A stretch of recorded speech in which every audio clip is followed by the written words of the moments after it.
There we go.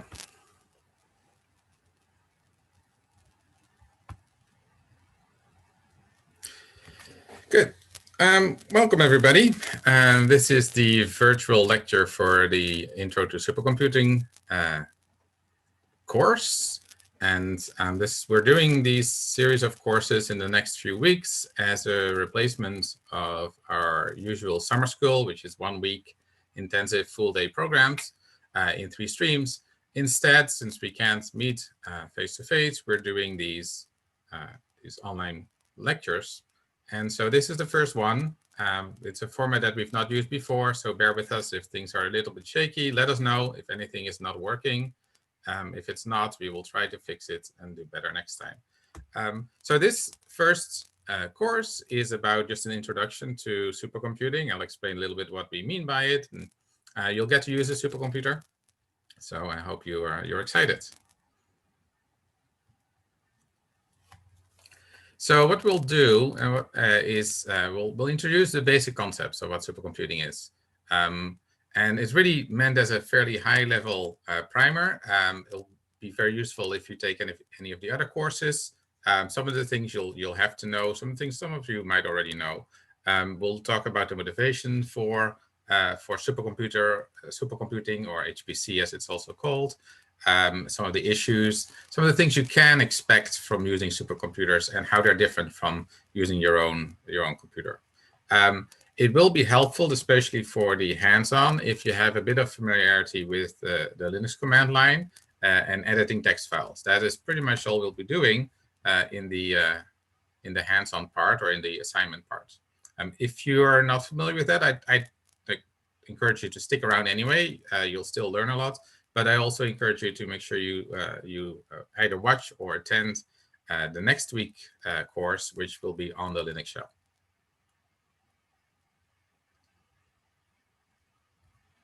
Okay, so what do you need? Well, you need a computer with a browser and internet connection and a Zoom client. Now, if you are seeing this, more than likely you have set that up already, so that's great. What you will also need to be able to connect to our Teach supercomputer, which is the Teach cluster, is an SSH client. If you are on a Mac or in a Linux, you tend to have a terminal application, and that terminal application or console application, whatever it might be called, will have a command called SSH, and we'll show when we get to it how to use it, and you'll use that. If you don't, if you're on a Windows machine, it doesn't standard come with that. The easiest thing to get is an application called MobaXterm, and I've got the link right here. Also very important is that you'll be able to log into the website, and we'll do quite a bit of things with this website. The lectures will be on Zoom, but pretty much everything else goes through that website. So let me spend a few minutes explaining what we're going to do on that website. Okay, I'm just going to switch to the website now.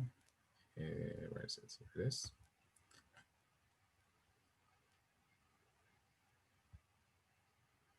Did that work? I don't know if that worked. No.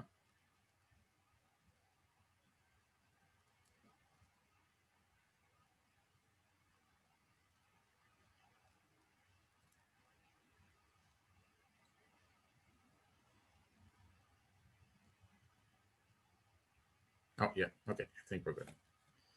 Okay, so here's the website, Intro to Supercomputing. And the first thing that you'll want to be able to do anything, you'll have to be able to log in.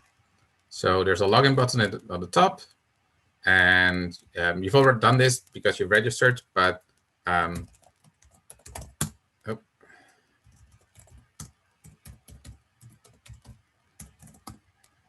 no, that wasn't right.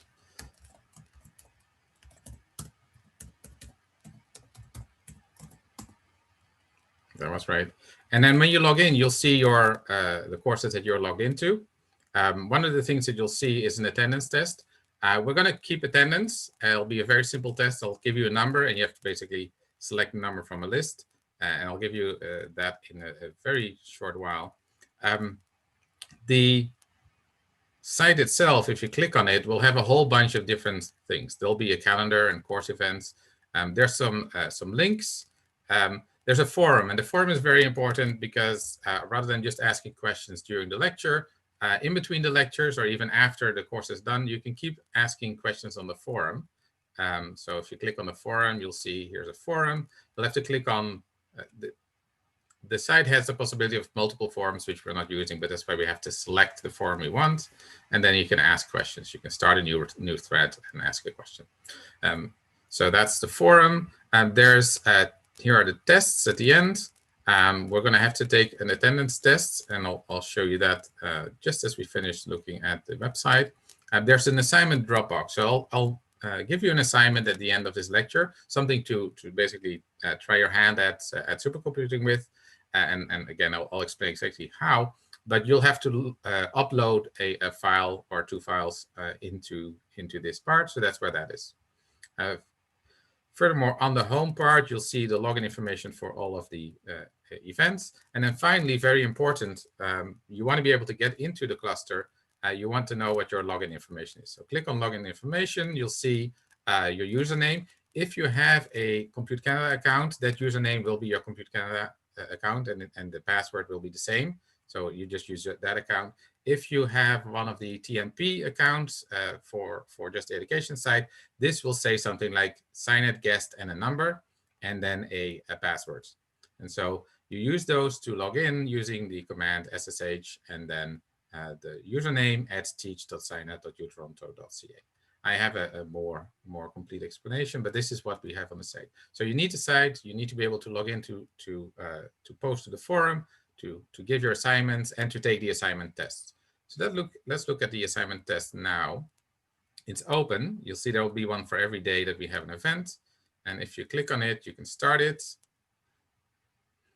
And I'll ask you a question. The question will be, what is the attendance code for this session? So the attendance code for this session is 4, okay, the number 4. So select 4. There are no other questions. And then don't forget to click submit and submit again. And then it said correct. And so now it knows that I was here, or at least Testy McTesty's face was here. So I encourage you all to do that because that's how we know that you're here. And the reason that matters is that we can actually give you credit for being here. If you attend 2 out of 3 events, at least 2 out of 3, because things can go wrong, and submit something for the assignment, you get 3 of our SciNet credits, and you can work towards a certificate. If you don't care about those, I guess you don't have to do the test, but we'd still actually like to know that you are here. So, and let us know if anything's not working with the test, but this is how it's supposed to go. All right, so that's the site, and that's pretty much all we need from it. Keep asking questions in the forum. It is very useful, I found, especially for an event that misses the in-person component. Let's go back to the slides. Here we are.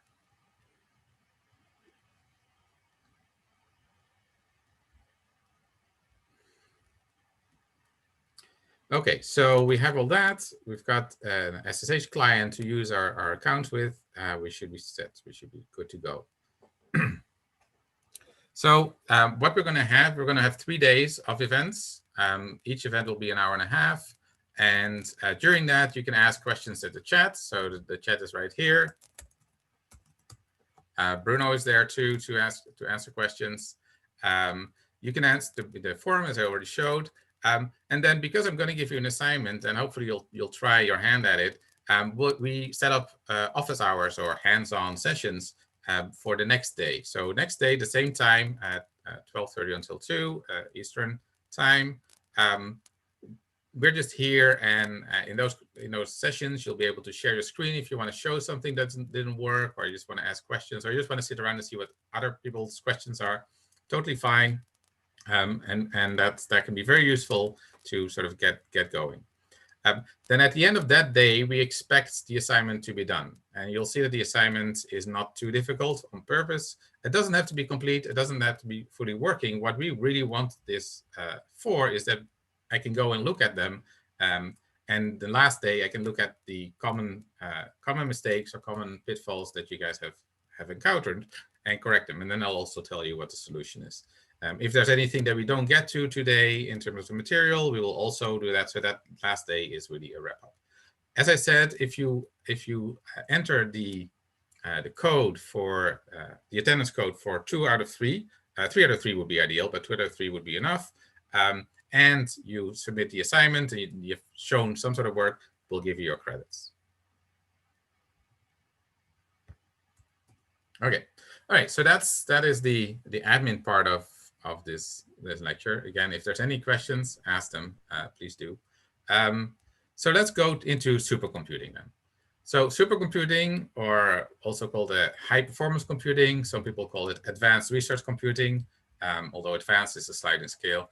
So is super. But what it means is really looking at solving problems that are too large to solve on your own desktop or laptop or even workstation. So you leverage large multiple computers to solve the computation. And as we will see, that will mean that we have to do things in parallel, or those machines have to do things in parallel. There's no way around it. So it involves quite a few components if you get down to all of the nitty-gritty. There's hardware things to consider, algorithms and software, different approaches. But let's first look at why you might need this. Because if you have a research project and your computation takes, let's say, half an hour, and you need to do 10 of those to finish your PhD, you really don't need a supercomputer. You are fine, right? You need a supercomputer. You need high performance computing. When your problem takes too long, it wouldn't finish in the 4 years that you've set aside for your project, or it's too big, it doesn't fit, you need more memory, or there's too much data and you need more storage. Those are cases where you have to go and move your computation into a supercomputer. There's a few typical cases. These run a lot on our machines. Anything to do with computational fluid dynamics tends to get really computationally heavy quickly. Molecular dynamics and body simulations, similarly, smooth particle hydrodynamics, which are useful in astrophysics. All kinds of Monte Carlo simulations. Computational quantum chemistry is a very heavy computational problem as well. And especially on the sort of large data side, bioinformatics has become in recent years a big user of HPC, just because they have so much data to churn to. And from that, or related to that really, is the whole data science and machine learning, where again, there's a lot of data available and you want to either learn from it or process it. And that just doesn't work on a single laptop. Now, the reason that there is even a lecture on supercomputer, rather than just saying, well, no, here's the supercomputer, it is 10,000 times faster than your computer, just run your system there. This is why there's a problem. Excuse me. Once upon a time, it was actually possible to take a problem that takes too long, wait a year or two, buy a new computer, and that computer would be twice as fast, and your problem would now be solvable. And this graph here shows that. It shows the a couple of different things, but one of the things that we should pay close attention to is the clock speed. That's how fast instructions are handled by the computer. And for quite a while, until about 2005, that always went up, and it went up exponentially. And then something happened. Around 2005, they couldn't make their processors any faster. They run at about 3 gigahertz, and that's pretty much it. There are all kinds of physical reasons for that, mostly heat consumption, and you run them any faster, your chips melt, which is no good. But the solution to this is that you can still make larger machines, but they basically have more hardware and not faster hardware. So they have more chips, but not faster chips. And if you have more, what it means is that you have to keep all these chips, all these CPUs, or all these cores busy. You have to keep them busy in parallel. And so that's where parallel programming and parallel computing becomes essential.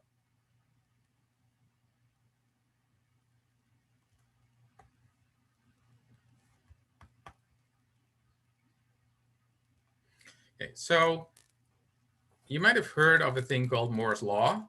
And you'd say, well, this is Moore's law. I thought it was still going. It wasn't. It didn't die in 2005.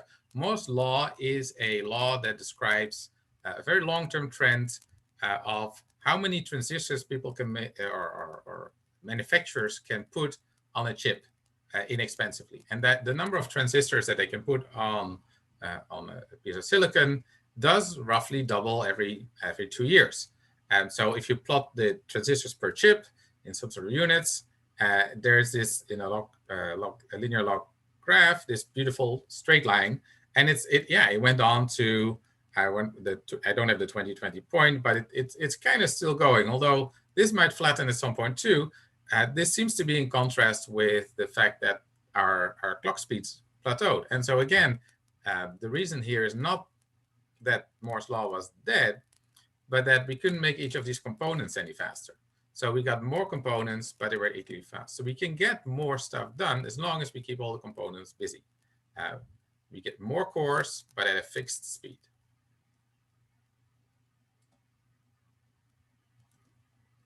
Yeah. So that sounds good. More cores, that is faster, right? But unfortunately, you don't just simply throw more cores at a computation. If your computation hasn't been written to be able to use parallel computation, it will run on a single core, and that core hasn't gotten any faster. And to use an analogy, more cores is like having more workers. So suppose that you have a job that has to be done faster, and it's a job done by one person right now, and the HR people have a dilemma. It needs to be done faster, but there are no faster people. You already got the best one, and they can't get any faster. Now, what you can do is hire more people, but that means that they now have to work together. You must change the workflow from what was a one-person job to something where multiple people can actually contribute.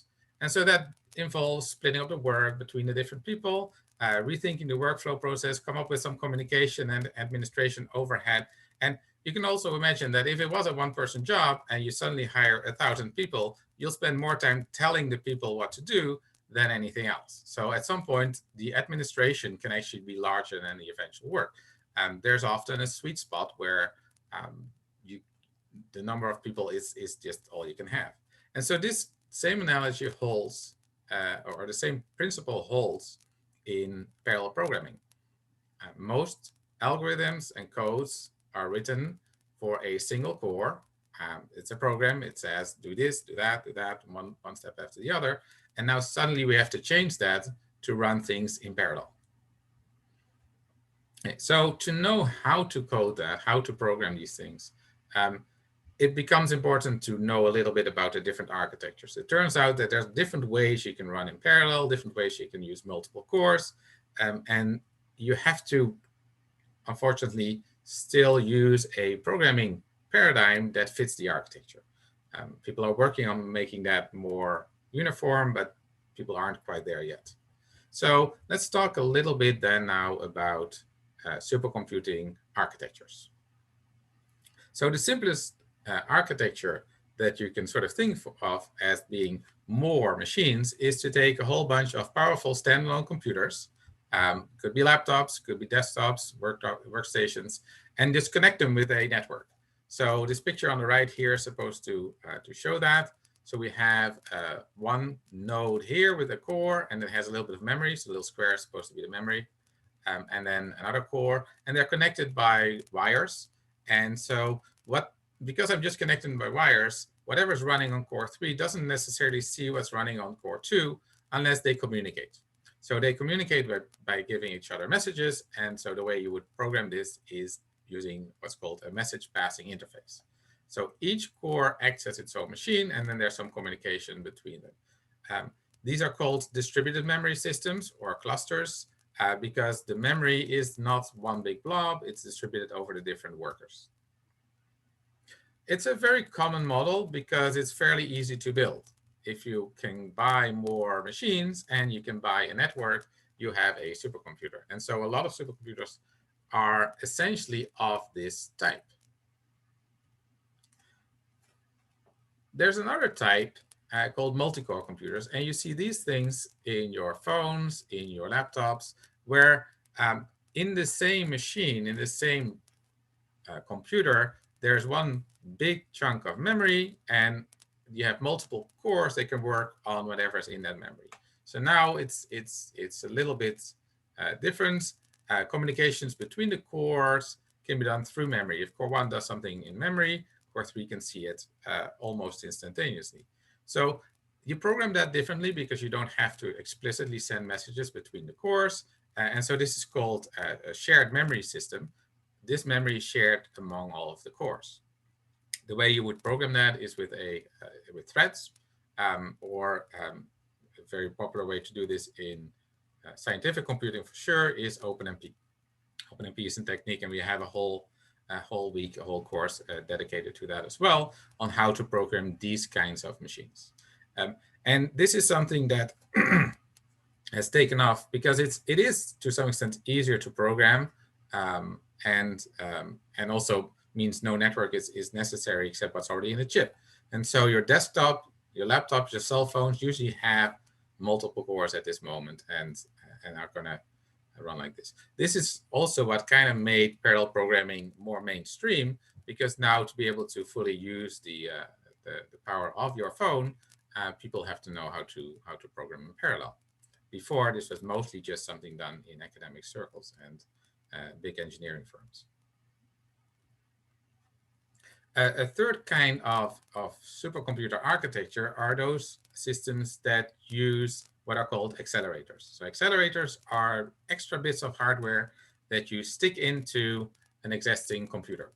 So here's an NVIDIA graphics card, for instance, and graphics cards turn out to be very useful in this sense. That they're obviously meant to produce graphics, but what they actually have is a whole bunch of small, not very powerful cores that can only do simple tasks, but have very many of them at the same time. And so these cores in the graphics application would be producing pixels, and all pixels have to be generated at the same time, so that's perfectly parallel.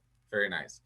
Turns out you can also use that power for certain computations, but then because this is just a thing that you plugged into your computer, and there's the computer and there's this extra accelerator.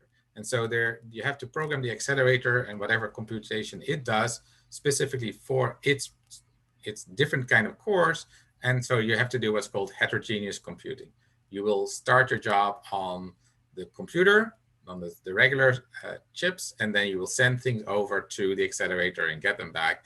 And so that kind of programming, that kind of heterogeneous programming or accelerator programming, has a couple of different programming models.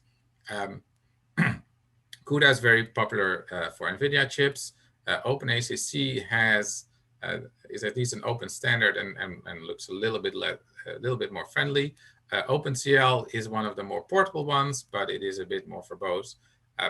In this series of courses in this program, we won't really have time or room to do the accelerators, but there are other resources where you can learn on how to program those. It is a very common bit of architecture in supercomputers because you can get a lot of computation, simple computation, but a lot of computation done from these guys.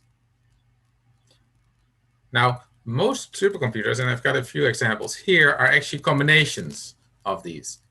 It's hard to buy computers with a single core and then connect them with a network, having pure clusters, because you can't find computers with a single core anymore. Every computer you find has multiple cores.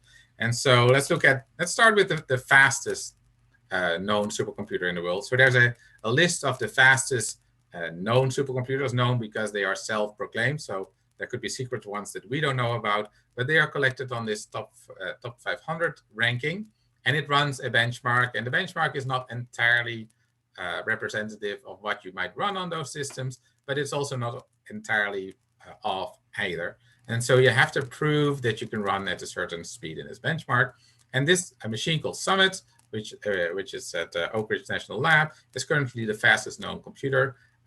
What it has is about 4,600 nodes. So those are the different computers, but each of those computers has 44 CPU cores. That sounds nice already. And in addition, they each have 6 GPUs, so graphics cards, and a whole bunch of memory. And so you've got multiple nodes, multiple cores, multiple GPUs, a network. So basically a combination of all three. And that's how you get the most speed. But they are quite tricky to program.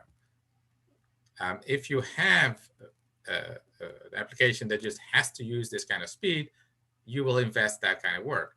If you don't, then you don't necessarily do heterogeneous computing. Then next, and quite lower in the list, somewhere in the number 60s on the list, is a machine that we have here at Niagara, at SciNet. It's called Niagara. And Niagara is meant for large parallel jobs. It's a cluster. It's currently the fastest supercomputer in Canada. It's not the biggest anymore in terms of the number of cores, but if you run the benchmark, it's still the fastest. And so it has about 2,000 nodes, and each of those have about 40 CPU cores. So that comes up to about 80,000 cores, which is nice, and no GPUs. And that sounds really strange, because I just told you that GPUs are the way to get the most computation for your money. And that's true, but when we designed this machine, we actually asked the researchers, do you have code that can run well on GPUs, and do you want GPUs, or do you just want more CPUs and you can get your code to run now? And that comes to the usability issue of GPUs and the programmability. So overwhelmingly, they said, well, we have these CPU applications, they have some GPU applications. We put them together into a benchmark. We basically looked at what machine can give us the most science for our budget. And it turned out that having no GPUs at all for the workflow that we are intended for it was the best thing to do to get the most science done. We did get, in the meantime, a GPU expansion for it. It's called MIST. MIST is very much like SUMMIT, but 50 times smaller. So it really is, you should see it as sort of a trial system in some sort. You can get some useful stuff done. And GPUs, I should say, are very much used these days in machine learning and neural net artificial intelligence computations. And so for those, because there are packages out there like TensorFlow that can use GPUs and you don't have to program them, the adaptation of GPUs is really quick, because you don't have to actually go into CUDA programming or anything like that. So if you have AI workflows, these are the kind of systems that you want to look at. If you're writing your own code, though, and it's not AI, CPUs can still be very, very beneficial. And then finally, I need to mention the Teach cluster. That's what we will be using here. It's actually a small part of a previous supercomputer we had here at SciNet.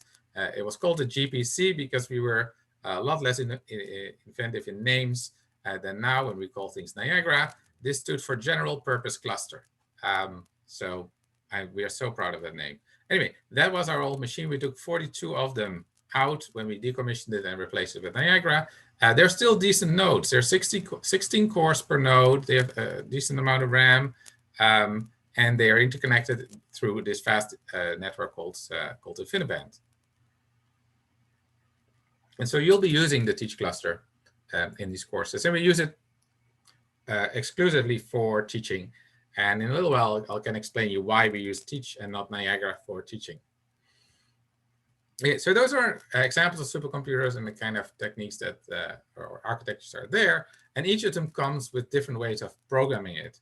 But in all cases, we have multiple cores that we have to keep busy with some work. So we have some job to do, and we have to split it up.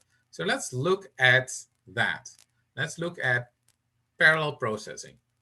Having a task that has to be distributed over multiple cores.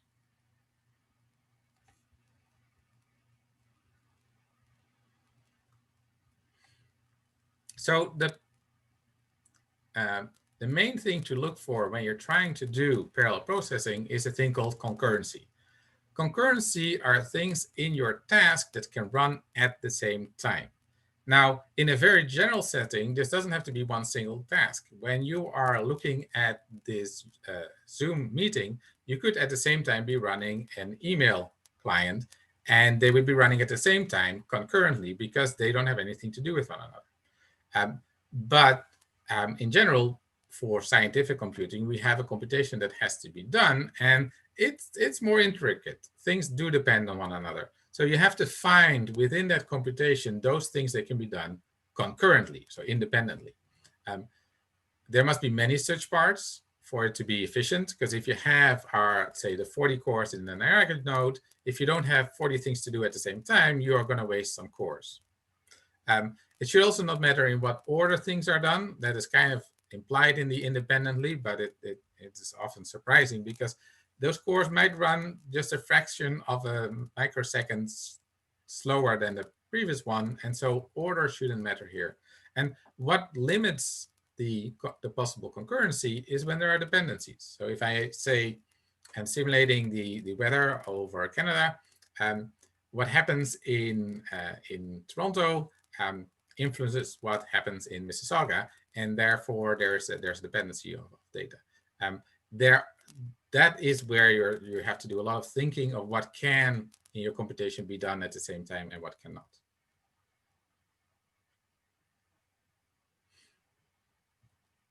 Okay, so let's look at the simplest case where we don't have data dependencies, and we can call this a parameter sweep. It's sort of the best case scenario for doing parallel processing. The idea is you have a model that you have to compute through and get an answer out of. And there's a parameter in that model. In this slide, it's called mu. And mu varies from 1 to 4, but we have many more cases to do. And then depending on that parameter, the computation goes and produces an answer. Each computation itself is independent in this case because it's the same model, but with a different parameter. And so if you run this with, say, 4 cores at the same time, they can run at the same time. So I'm going to show a bunch of these kind of diagrams. And in all cases, the time is supposed to run from the top to the bottom. So it takes some time to do mu equals 1 and gets an answer. It takes some time to do mu equals 2 and get an answer. But we're doing 4 at the same time in this picture. This way, we just get more done. And if you have more computers, we can get even more done. We just give them more stuff to do. A way to measure how much you get done, how useful this is to look at a thing called throughput. So throughput is how many tasks you can do per unit time. And so we can imagine that we have a number of tasks, n, and it takes a certain time t, and the throughput is just we're doing n tasks at that time t. I mentioned this because it doesn't really matter how fast we do each of the tasks. If we can't do them in parallel, we're not getting throughput. We have to do them one after another. If we can do them in parallel, we can. So the throughput is really how much output are you getting per second. And that also then will influence how many cases you can do and how fast your project will end. So if you have independent tasks, like in the parameter sweep, rather than doing a serial process where each of the cases, these blue circles are supposed to be the cases, is done one after another, you put them in parallel. And this should not be surprising, but when you do them in parallel, they become 4 times faster. Now, just to keep with introducing some symbols, P is the number of processors here, and N is the number of tasks that I want to do. If each task takes a time T1, then the total time is N times T1. The throughput is 1 over T1. I do 1 task per T1. Whereas if I do them in parallel, the throughput becomes P times larger. Okay. So in this case, P would be 4. It's 4 times faster because I get 4 times as much done. These tasks themselves are not 4 times faster, right? I just get 4 times as much done. So this idea of having of seeing how well something parallelizes is called scaling.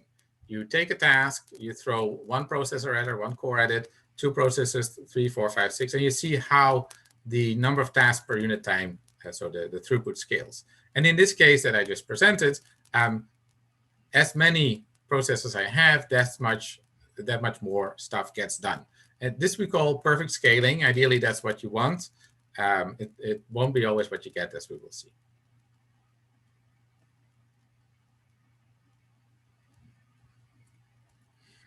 Another way to say this, and in this picture it looks pretty much the same, is to look at the speedup. It's not exactly the same, but the speedup is how much faster your given problem is solved as you change the number of processors.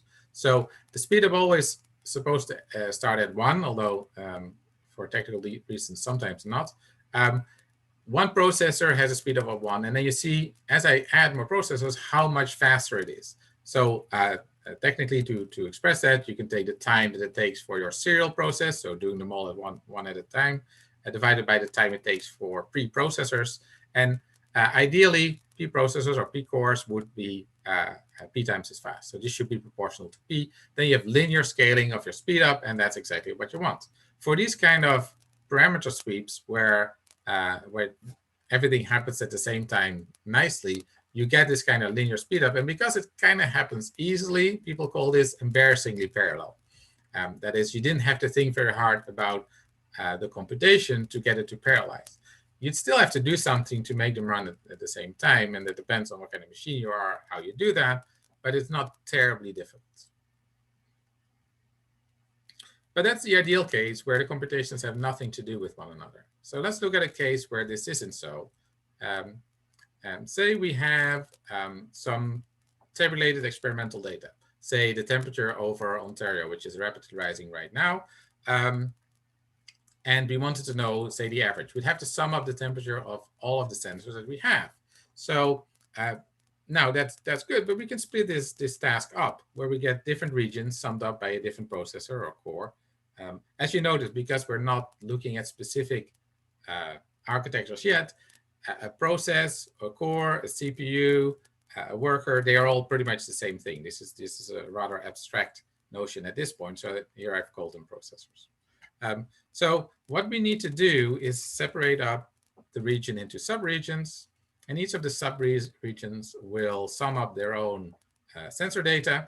But the sensor data supposedly is collected somewhere, and so we have to collect it. We have to then partition that data and give it to the different processors to act on.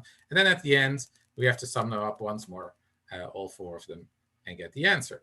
It sounds like it is fairly parallel and very similar to before, but there are some parts here, namely the partitioning and the reduction, that aren't entirely done in parallel. In fact, the simplest way to do this is just one by one, give each of the cores a bit of work to do, and one by one, reducing them to a single number.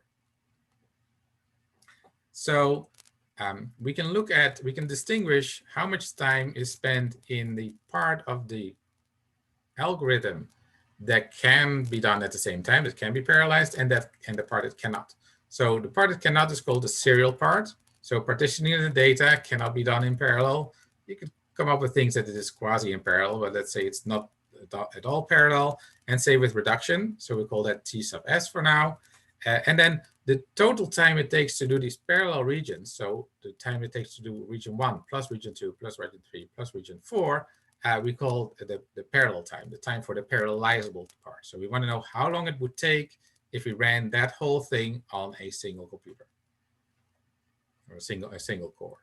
Okay, so I'm introducing these symbols because we can now figure out, knowing that there is some serial fraction of the workflow and a parallelizable section, we can actually manipulate this a little bit and figure out some interesting properties of the theoretical speed up that we can get. So the speed up is the time it takes for one core, so that is TP plus TS, or for P cores where the TP part is divided by P, right? It's distributed over P. And then by defining the serial fraction as the time for the serial part divided by the total time when run in serial, we can actually write that in a fairly compact form that only depends on the serial fraction and the number of processors P that we throw at it. And so if you plot that for a fairly modest serial fraction, say 5%, as a function of the number of processors, we see something quite interesting. We would want a linear scale up like the blue line here. And what we get is fairly quickly, this diverges from it. And we only get about half as much speed up by the time we're using 16 cores than we would hope for. And it's just a small amount of the computation that is this. So, and it's kind of worse. If you try to see what happens if you throw infinitely many processors at this, you find that your speed up is 1 over the fraction of the serial fraction.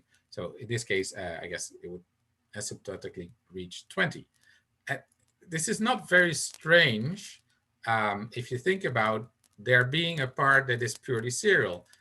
All of the other part, the TP part, disappears when I throw infinitely many cores at it, but TS still has to be done. So it never gets any faster than TS. It's impossible. It's still there.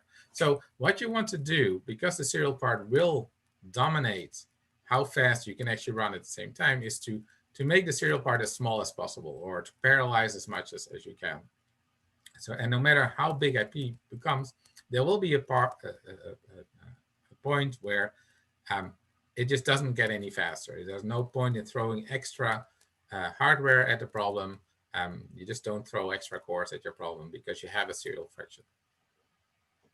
And so that's the realistic case. That's what happens. But sometimes you're lucky because you're not interested in just this toy problem. You want to really simulate a large system. And the larger a system is, the better it parallelizes. Just imagine in our reduction problem, the regions become bigger if we have more sensors, but the distribution part just takes as much time as the number of processors we have to distribute. So the serial fraction, when you have a larger system size, a larger number of points, larger data, tends to asymptotically go at 1/n. And if you plot that, you see that for modest number of size, and these are arbitrary units, you see that as you increase the size, you get closer to ideal. Now, if you again increase the number of processors and you increase the x-axis, you'd see a leveling up eventually still. But it does mean that there is some truth in that if your system is big enough, it will be worth parallelizing. So it's not just the algorithm that matters, it's also the system size. People that want to study how their algorithm ideally scales when the system size is big, they do weak scaling. So what we looked at before is strong scaling. You keep the system the same, the computation the same, you increase the number of processors. In this case, for weak scaling, you increase the size of your system as you're increasing the number of processors. So your n, the size of your system, is some small n times p. And if you do that, you can look at whether the time it takes to solve a system which is twice as large and has 2 times the same cores, whether that time does not increase. So, and with n large enough, you always get this perfect weak scaling. And that's a different law called Gustafson's law. And he said, well, Amdahl might be true, but if you take a large enough system, eventually you get good scaling. Okay, there's other non-ideal cases that we can look at. One other problem that can arise from not ideal situations is a thing called non-locality. And this is hard to describe without going into the hardware. So we'll look at some examples. But what it boils down to is that communication between the cores is slower than computing by the cores. So what I must do to be able to get the most out of my computation is to make sure that basically the data that I need for computation is near the core that's going to do the computation. That's called locality. So if it's a core that generated some data, it should also be the core that works on it.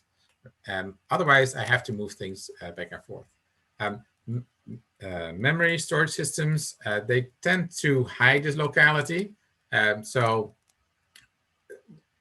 there are caches and things that pretend like there is no issue with locality.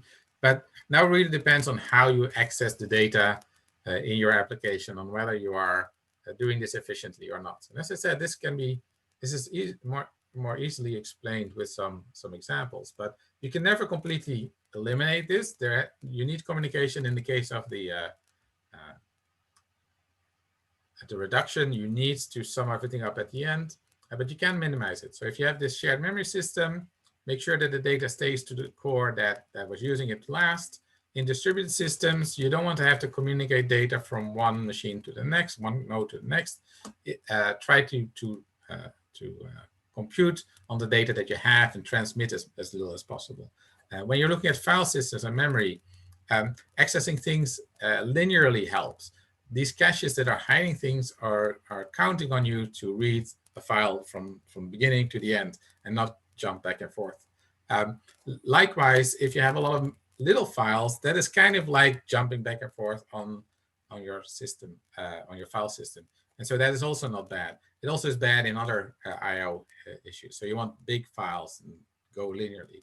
Reusing data. So if you already had the data read in, and you have some more computations to do, make sure you do all the computations of that data first before you read in the next chunk. So the trouble with this one is that a lot of these things are hidden, and you can only change them by changing the data access pattern rather than actually coding things differently. But it is a big deal when you're doing data intensive computations. Okay, and then finally, and something we'll look at in more detail, especially for the assignment, is a thing called load imbalance. So let's imagine that we have an ideal situation. We have 32 computations to do, and they're all independent. This is going to scale perfectly, wouldn't it? But there's a catch. Right now, in this case, the different computations, the 32 different computations, take very different times. So some of them are done quickly, and some take a longer time. And let's say that we do not know how long they will take. That part of the computation is figuring out how long they will take. The problem here is that, say we want to run this on an 8-core machine. So we want to run the computations on 8 cores. Well, that's easy. They're all independent. So we just run 4 sets of 8. So here's a little diagram that supposedly explains that. So here's time again. Time goes to from top to bottom. And then there's 8 cores that are each given a task to do. Core 1 here gets a task and it's done pretty quickly. Core 2 got a bigger task to give, to handle, etc. Once the first set of 8 is done, I start a new set of 8. And so I run 8 more, and again and again. So that's great. They run all in parallel, as you can see. And that's nice. However, you might also see that there's a lot of empty space there, and empty space is bad. Right, so here's it again on the left side. If you look at the amount of blue versus unused space, you see that only 42% of the potential computation time has been used. And if you look at the speed up that we got from using 8 cores versus 1, that actually translates to a speed up of only less than 3.5, rather than the 8 that we might want to expect. And it's because load imbalance, right? It's because some tasks take shorter, and therefore these cores have less to do. The load is not evenly balanced. We can fix this though. It's not that difficult. We just give a new task to a core as soon as they're done. And what you get then is this kind of picture.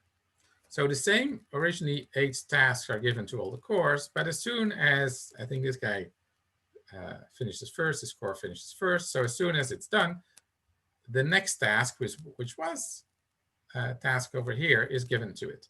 So as soon as a core is not doing anything anymore, it gets a new task. And by doing that, we sort of stack them up better, much better, in fact. And in this case, we get 70% used. And the reason we don't get full usage is at some point we're just out of jobs to do. If we had more jobs to do, we'd probably get a better utilization still. The speed up again is now something more acceptable. And because we don't know how much this is, it's not entirely wasted space. It is what it is. It's what we wanted to compute. Now, we could code these things in ourselves, but there's already a tool that does that. And so towards the end of the lecture, we're going to look at a tool called GNU Parallel. They can take a bunch of tasks and stack them up exactly like this. I've got the citation for this tool right here. If you use it, the author asked that he be cited, and you should. Now, before we do that, though, let's take a step back and explain a little bit why we care. We have this supercomputer. It did this in a reasonable amount of time. It's still 3.4 times faster. Maybe that's enough for us. Maybe we don't care. Maybe we don't need 5.8. But we care. We the people that maintain and service and support supercomputers. Why do we care so much about this efficiency?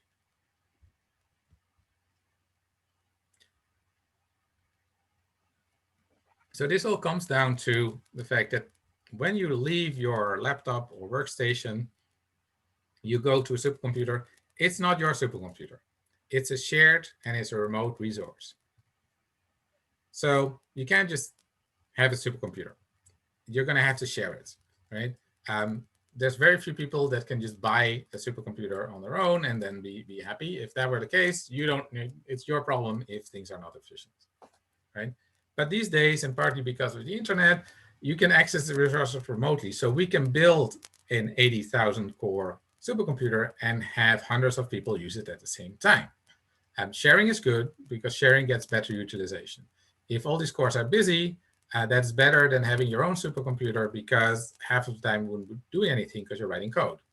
And so it's all around better. And just to give you an idea of how much better it is, our large parallel machine, Niagara, its utilization typically lies between 94% and 98%. And there's always jobs in the queue. So the fact that this is not 100% is really because somebody wants to use a big chunk of the machine and it's not all available yet. So it's just some cores being collected. Now, this does come at a price, this sharing and remoteness. Because they're remote and because they're shared, these machines need to be used a little bit different, or actually quite different from how you might use your own computer. And so let's go into that as well. So the first thing is that it's remote. And some nomenclature comes in here.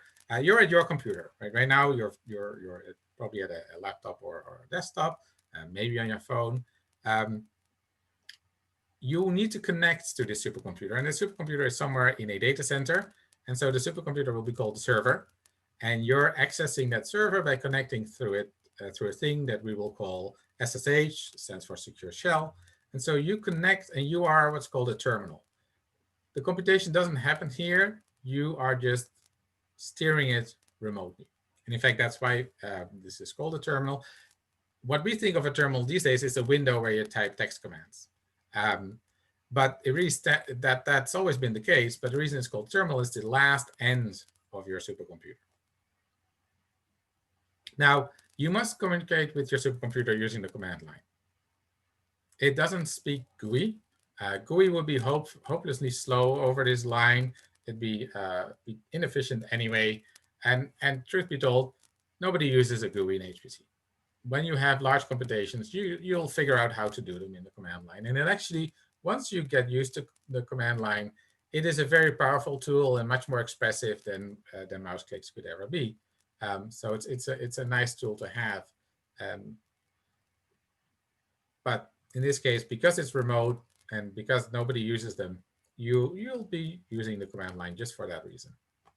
So if you wanted to access the SciNet Teach cluster, which you can if you're registered, then this is how you would do it. You would have to open a command line terminal. So if you're under Linux or on Mac OS, open the terminal application, whichever you like. If you're in Windows, download MobaXterm. PuTTY would also work. There's other ways. You could use the Linux subsystem. All of that is possible. This is a very easy one because you also get an X server at the same time. And it's also fairly quick to install. Once you're in the terminal, you type in a command because this is the command line. So you type in SSH, your username @teach.scinet@utoronto.ca. The $sign here is a placeholder for whatever your prompt looks like. So this depends on where you are.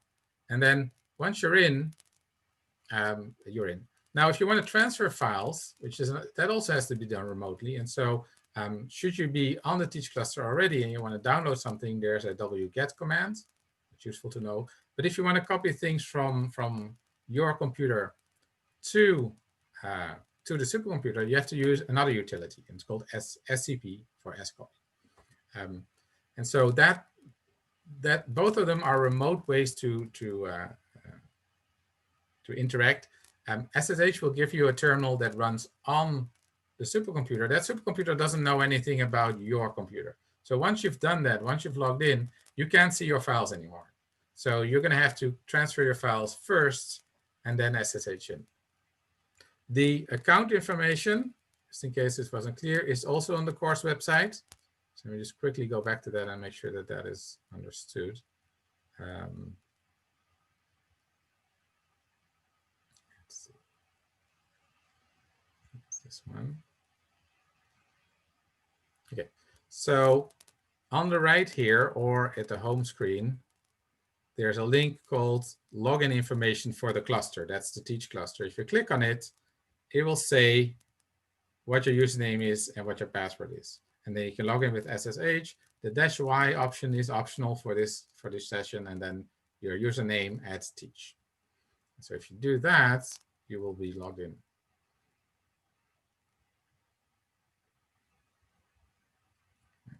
Where's my, here.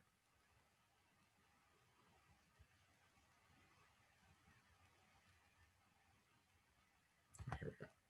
Okay. Now I'm mentioning the transfer files, and that's all I'll say about it is that you'll need this because when you do your assignment, you will do your assignment on the Teach cluster. Then you're supposed to copy off your results to your own computer and upload them to the website. And so that will have to go through your computer. You have to get the files to your computer and then put them into the site, into the assignment Dropbox. Okay, so that's the remote part, and that means learning a little bit of Linux command line. It's also a shared resource. You share it with all the other people in this course and some other courses. That's for the Teach cluster. When you're into Niagara, when you're logged into Niagara, you share that login node with a bunch of users of Niagara. It's kind of like it's a similar node to all of the other nodes in the cluster. So a cluster is made out of nodes, right, as we said. But this part is shared. In this node, or on the whole cluster, you have a couple of directories. One is your home directory. It's called $home, and a Scratch directory, $Scratch. Home is small but backed up. Scratch is large but not backed up. This is where you do your work. These are actually variables, so there's a real location on the file system, but using these variables is useful. All the other nodes of a cluster are called compute nodes, and you cannot log into them. You can't SSH into them. You can't interact with them directly. Instead, you have to write job scripts. So part of the sharing is to basically, you put in an order. You say, I want so many nodes for so much time with these properties. And then on those nodes, I would like to run this particular computation. That you put in a job script, and you give it to a thing called the scheduler. The scheduler will take your order, look at all the other orders for resources that are there, figure out who should run first, where there is time, where there is space, and run them for you. Okay, so it's the scheduler's job to allocate the compute resources to your job. The scheduler that we use on Teach is the same that we use on Niagara, the same that we use on many other supercomputers. Pretty much all the supercomputers in Compute Canada run Slurm. So that gives a certain amount of syntactical uniformity, but Slurm has a lot of options. And so you should always dig into the documentation of each supercomputer to see what are the options that are possible for that particular machine. Once you have your job script with the options that you want, with the resource request and the computation, that's called the job script. You give it to a command called sbatch. It puts it into the batch queue. Basically, it gives it to Slurm. And Slurm eventually runs this. Now, let's do that. And if you can find your login information, you can follow along with this. You could try it later as well. That's fine. But let's try and submit a job to the Teach cluster. So we're going to log into the Teach cluster, which means we'll type SSH username as Teach. The username comes from the website. We'll change to the Scratch directory. It's a good idea to run all your jobs from the Scratch directory. This is where you should do all your work. Then you can copy the material for this course. So on the Teach cluster, there's a special path, SciNet course SS 2020, because this was supposed to be a summer school, /1_intro HPC. That is a directory, and you can copy that whole directory to your Scratch, so to $Scratch. But to do all of the files in the directory, I have to say that I have to do this recursively. That's what -r here stands for. Once I've copied it over, I have my own copy, and you can edit it. Change directory to this directory that you just created by copying. And then you can submit in this directory. There is a file called sweep bondbreak.sh, and you can give it to the sbatch command. And then you can see once you've submitted it, if it's running by using the sq command. And sq will show you the whole queue. So if there's many users and many jobs, this will just go past you very quickly.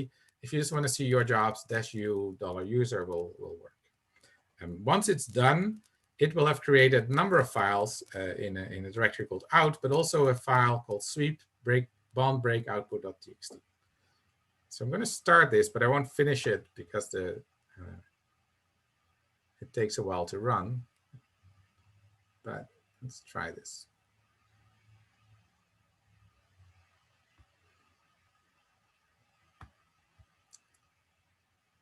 Okay, so here I'm going to have to SSH in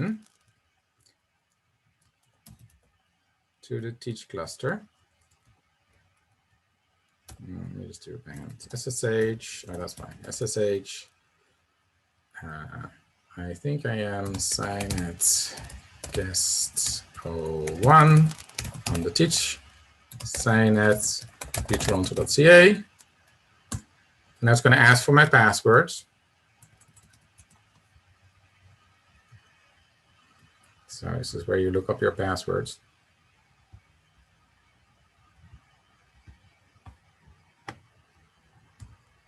And I'm in. I'm going to change directory to Scratch. You can see the real directory name of Scratch. Doesn't really matter. I already copied it once, so I'm going to remove it just to show how it goes. Okay, nothing's left.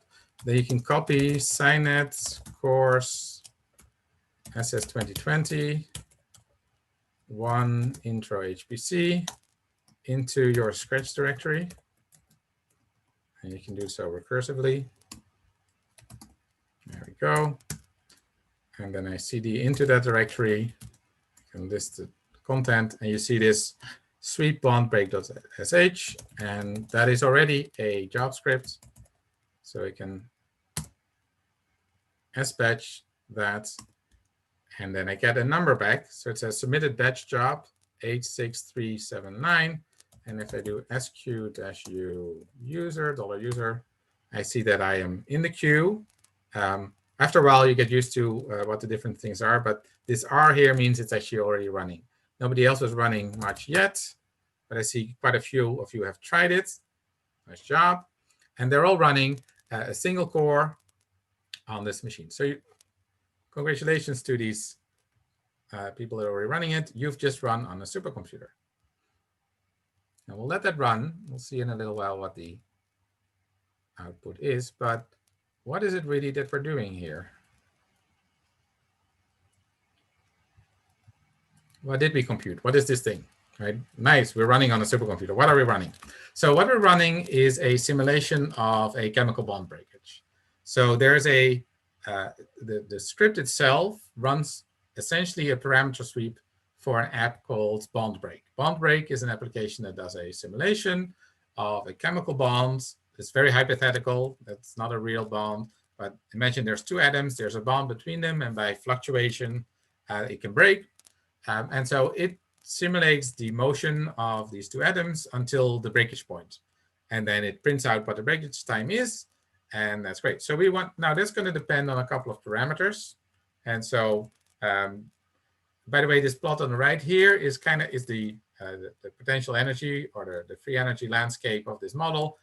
As a function of bond extension, the system likes to be in this area. That's when it's bonded. The bond extension is finite. But if it manages to go over this hill, it escapes to infinity, and it basically is unbonded. So we're starting it off somewhere in here and see how long it takes to go over. So what matters is where we started. So that's x is the initial start. And what matters is how big the fluctuations are.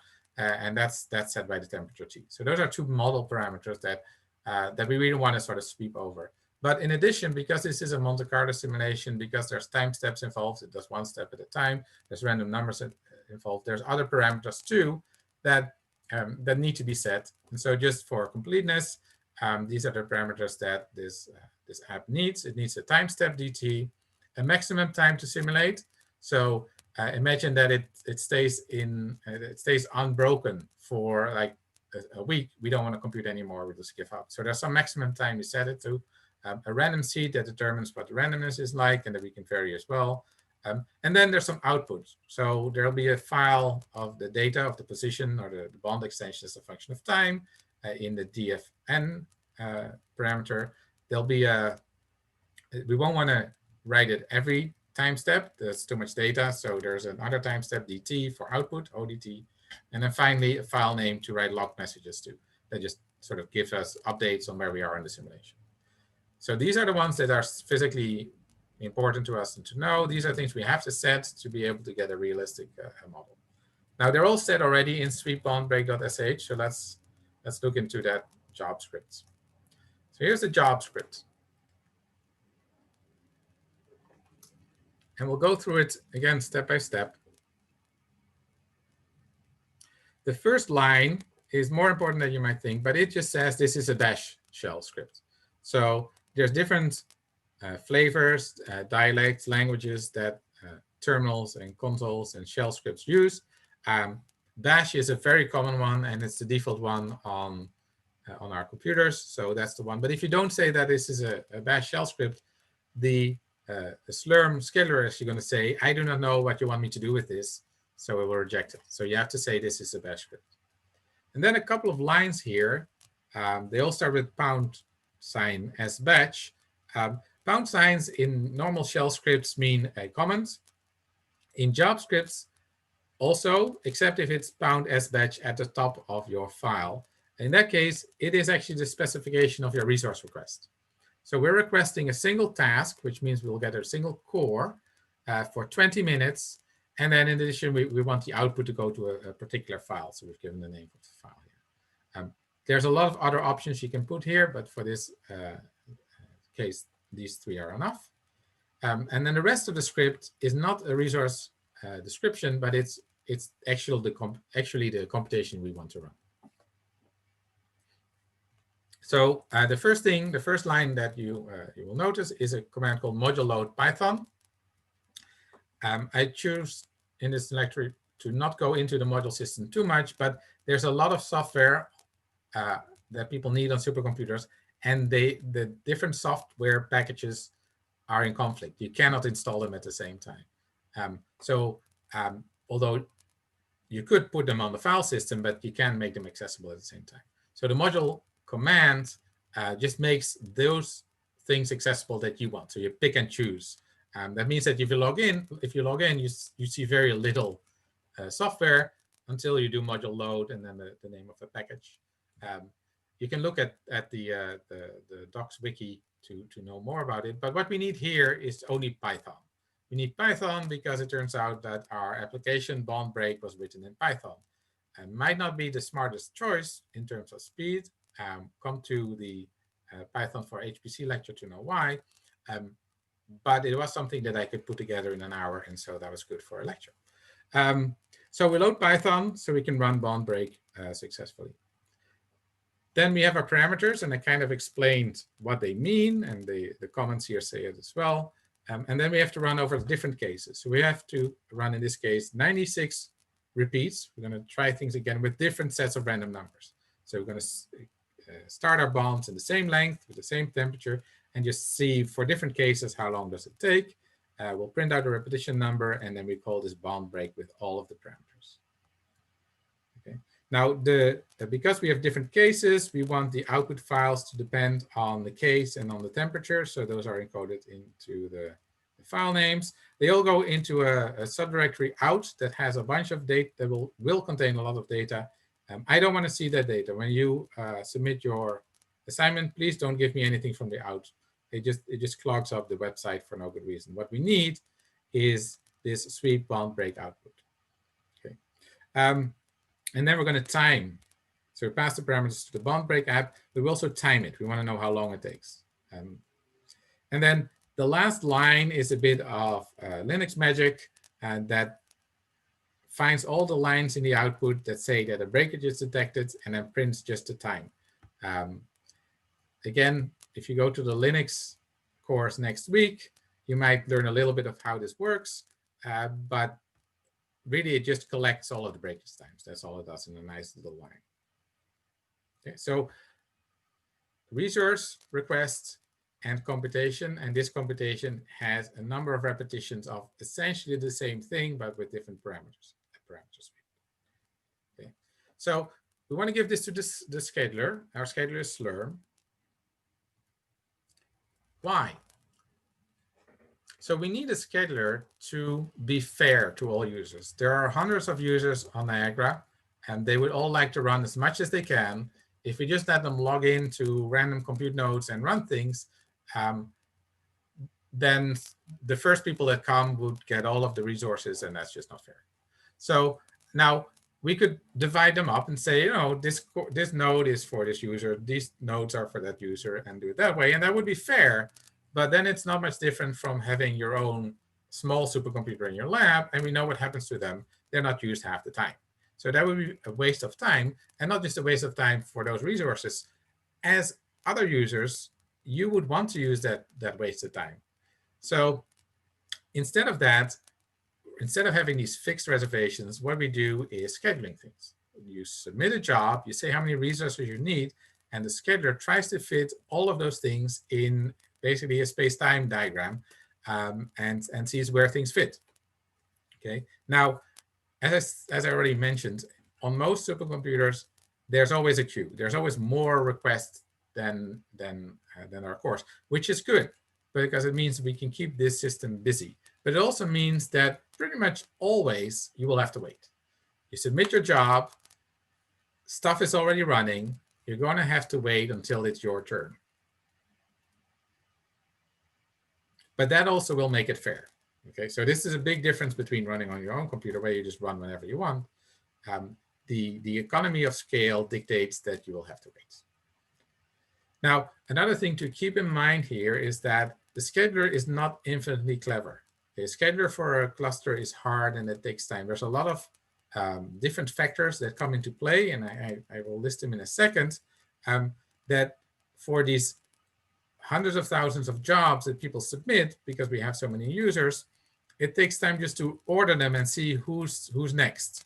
Okay, and so to make that even potentially possible to be done, such that if you submit a job, it doesn't take a day for the scheduler to figure out even when it would run, we limit the number of jobs that you can run. And this is a common practice.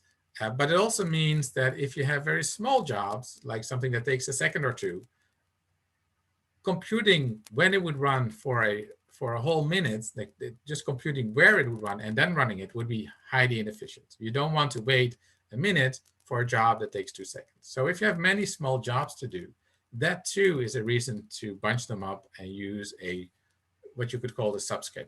So this same tool, GNU Parallel, that we will explain towards the end, will have a purpose here too. Bundle things up so that you can run things in parallel, even small jobs well. So here are some of the factors that come into play when we're scheduling things. There's a large factor attributed to priorities. So not everybody has equal priority on the system.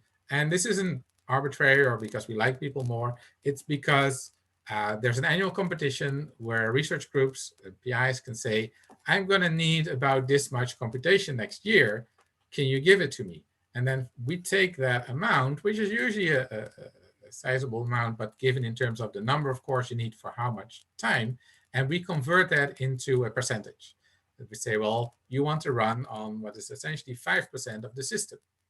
But rather than just giving that 5%, we make that a target. So we make it such that people that have 5% of the system have a higher priority than people have 1%.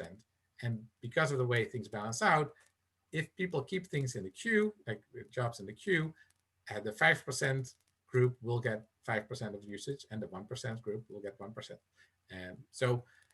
But it averages out, and it requires people to keep things in the queue. So again, it's good if things are in the queue. Waiting is good in this sense because it helps with this.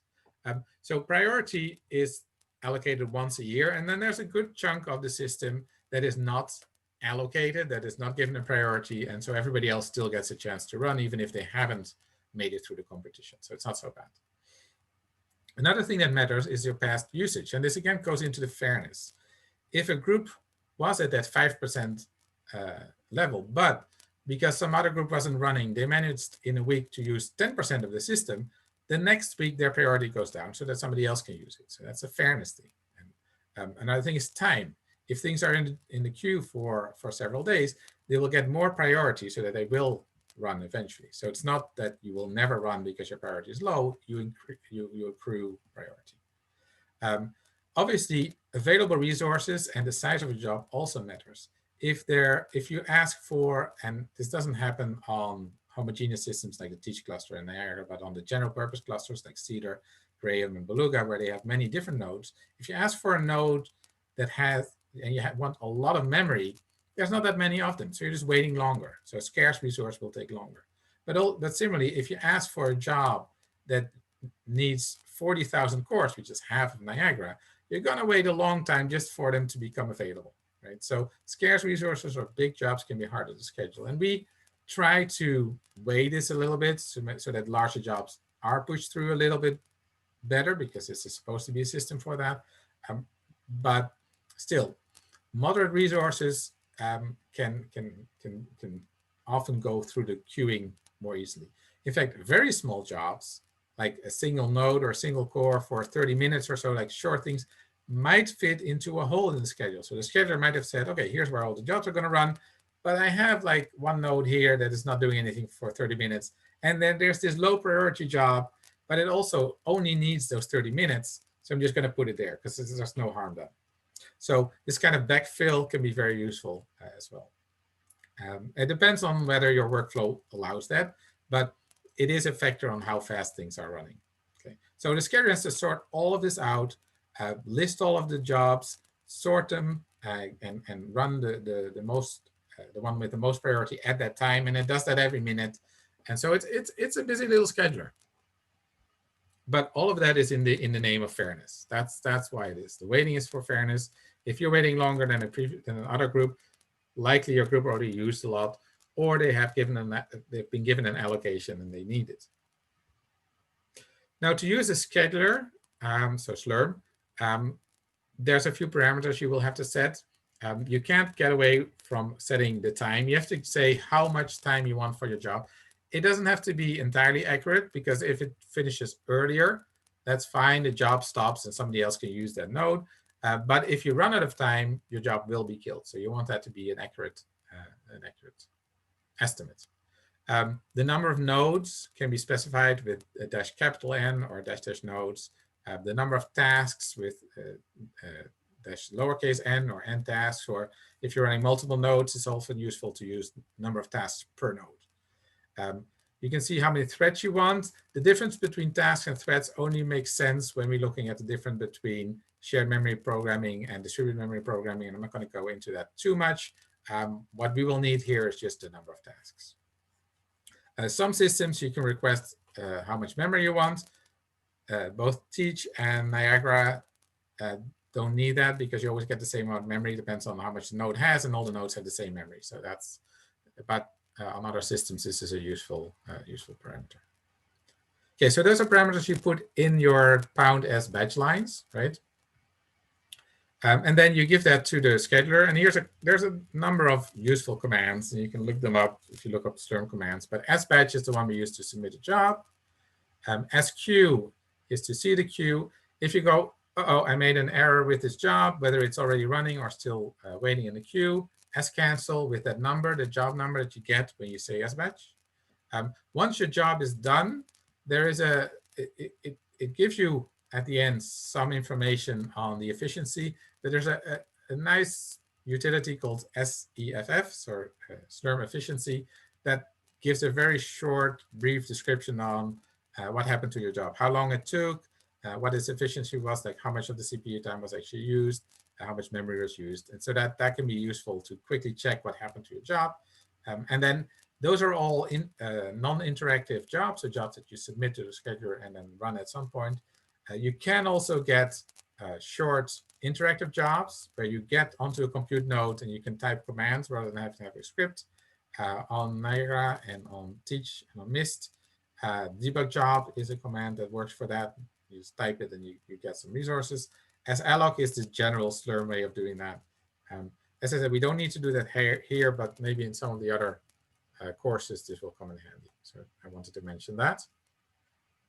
So parameters, commands, that's a scheduler. That's what it does. Okay. Now, before we end, let's go back to parallel processing, because this was just running on a supercomputer, and this happens everywhere. There are very few supercomputers that run without a scheduler, even if they might hide it. But now, suppose we have this problem of a load imbalanced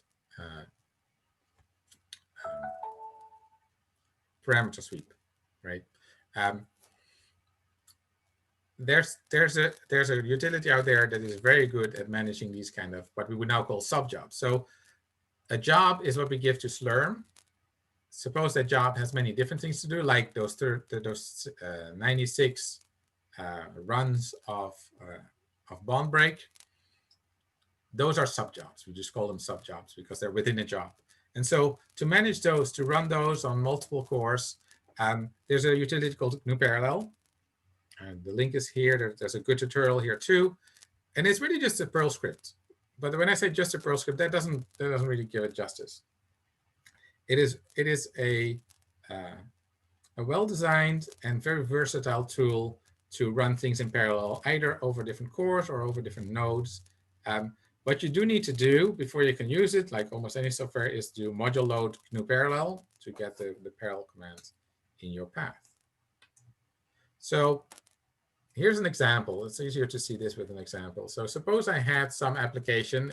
In this case, for the example, the application is called app. And let's say that it was compiled with the Intel compiler and it needed a library called GSL, which means I have to load some modules for it to work. But then in addition, I have to load this GNU Parallel command. Right? This GNU Parallel module gives me access to the parallel commands, and it allows me to run things in parallel. So imagine the parallel line was not here and the EOF was not there. What this would do would just run 200 jobs, changing directory to a job-specific directory, running the application, and then writing that the job is done. So this is 200 serial jobs. Instead, I'm giving these jobs to the parallel commands, and I'm giving an option here, -J, which says that I want to run a certain number of these jobs at the same time. Okay. Now, the SBatch or the Slurm specific part here is that instead of asking for one task, which we did before, we now ask for 16 tasks per node and one node. So we want all of these to run on the same node. This is important for GNU Parallel to work this easily. You need extra flags for it to run across different nodes. And so let's just do single nodes for simplicity's sake here. We'll run for an hour. I will give it a name. And so the number of tasks per node is set, and Slurm will put that in an environment variable that we can use here. So we can say that so this will be replaced by 16 just because Slurm does that for you. If you need less than 16, you can do that. Like suppose each of them takes a lot of memory, doesn't fit. You can make this any number you want, and then it runs. But it runs in the same way as I just. No, I don't have the picture anymore. The same way as I explained in the load balancing, it runs the first 16. Whenever one is done, that core gets the next job. So it does the load balancing. So it assigns subjobs to the processors, and as soon as one of these subjobs finishes, it gives a new subjob until all the subjobs are done. Okay, so built-in load balancing. I didn't have the script around it. I just give it the commands that I want it to run, and it runs it on as many cores as I tell it to run on. You can do it over multiple nodes. Usually it's better just to write separate scripts that use one node, but that's a technicality. Another thing that's very useful, because it is an existing application, it has other features. One of the features is that you can have it maintain a record for each subjob. So you can say, okay, here's a subjob. So you can see which subjob ran, how long they ran for, etc. The syntax is something you'd always have to figure out of a command first. You can give how many jobs run at the same time. So that's the -J. You can give a log file by doing -job log. Once you have that log, you can actually use it. And if you have a failed job, it crashed, and you want to resume and try the other ones, There's a resume option. So lots of nifty little extra things to manage these subjobs. Another nice thing that I don't want to not mention is that you can give parallel all of these commands with this sort of here doc notation. So this is all piped into parallel. I can also create these commands as a template. So I'm creating a template here that I give to parallel. And then I pipe in what these the replacements of these curly braces should be. So this is totally equivalent, but rather than having to type this 200 times, I type the command once and then the parameters once. So that's kind of nice, this templating. Another thing you can do, once you have this templating, you can use a nice little trick. I really like this trick from Bash using sequence expressions. So if on a Bash command line, you type curly brace 1 ... 200, it generates the numbers 1 to 200. They just substitute it for that. So I can give those numbers to GNU Parallel after this triple colon thing. And what it will do is it will look at all these parameters and one at a time substitute them for these curly braces, and then run those jobs that are generated that way on multiple processors. And doing this, you can also do a multidimensional parameter suite. So you could have two sets of ranges, and then rather than having just curly braces, you say whether you wanted the second or the first parameter from those ranges. So there's all the combinations in this case. So it can be a very powerful tool to do parameter sweeps. Okay, so we're going to use this because we have a parameter sweep. There's 96 issues. Let's see if they finished. Let's see.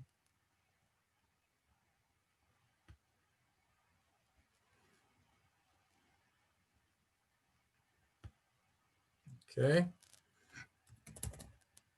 SQ user. Yeah, since there's no list, it must have finished. So let me look. It created sweep bond break output.txt.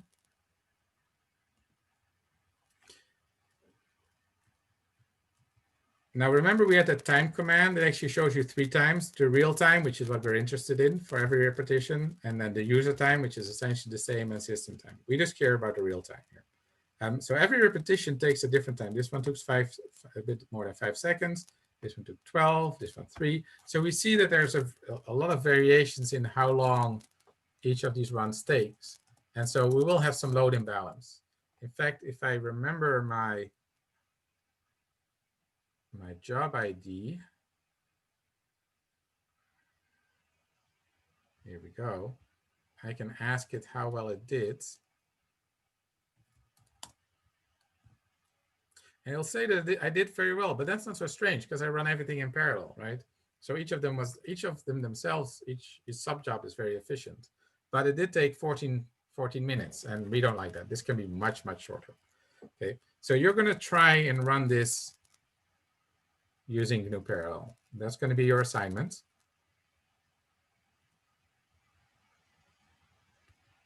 Here we are.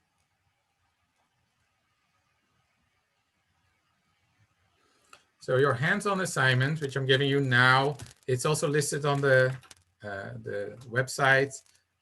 By the way, both the slides and the recordings of this lecture will be on the website. I don't know how long it will take to process the recording, but the slides are already there. And so what I want you to do is to take these 96 repeats of the computation and run them in parallel on a single node of the teach cluster. Now, the teach cluster, each node has 16 cores, so you should be running 16 things at the same time. Modify so first run it yourself. Time how long it took. It took 14 minutes and a bit for me. Make sure that that was sort of what you get. And then the best thing is to copy the script, the job script, to a new job script, and keep the old one for record keeping, and then modify it to use GNU Parallel and to run it on 16 cores on a single compute node, and then submit that to the scheduler, and you'll again see how much it takes. So you saw that it prints out it produces this output file that has all of the timings in it. That's the one we want.